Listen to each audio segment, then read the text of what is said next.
एक बड़े विश्वविद्यालय का एक बहुत बड़ा परिसर था। चारों तरफ ऊंची इमारतें, लाइब्रेरी, हॉस्टल और भीड़-भाड़ वाले रास्ते थे। लेकिन इस भीड़ में भी कई लोग बहुत अकेले थे। उनमें से एक था एक रिसर्च का छात्र। वह साधारण परिवार से आया हुआ लड़का था। उसके पास ज़्यादा पैसे भी नहीं थे। वह हॉस्टल के एक छोटे से कमरे में रहता था और दिन रात पढ़ाई करता था। उसने सोचा कि विश्वविद्यालय में आकर उसकी ज़िंदगी बदल जाएगी, लेकिन यहाँ आकर उसने एक अलग ही दुनिया देखी।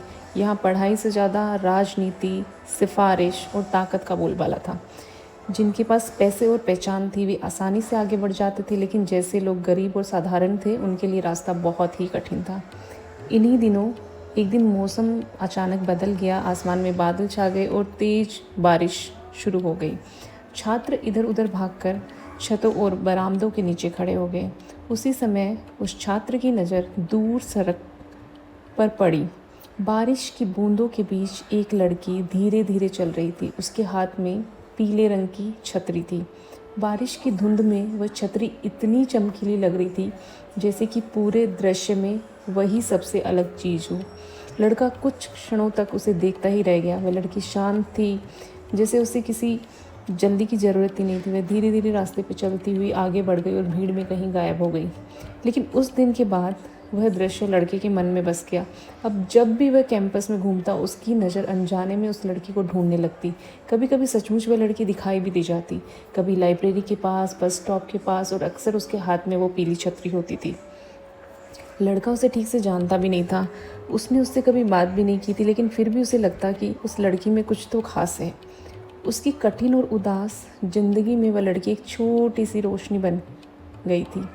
इसी बीच विश्वविद्यालय का जीवन चलता रहा। कैंपस में छात्र राजनीति के झगड़े होते, शिक्षकों के बीच गुटबाजी चलती और कई बार अन्याय की घटनाएं सामने आती। इन सबको देखकर लड़के को लगता कि ये दुनिया बहुत कठोर है। कई बार वह अपने कमरे में बैठकर सोचता कि क्या सच में उसकी मेहनत का कोई मतलब है। उसे लगता था कि शायद इस व्यवस्था में ईमानदार लोगों के लिए जगह बहुत कम है।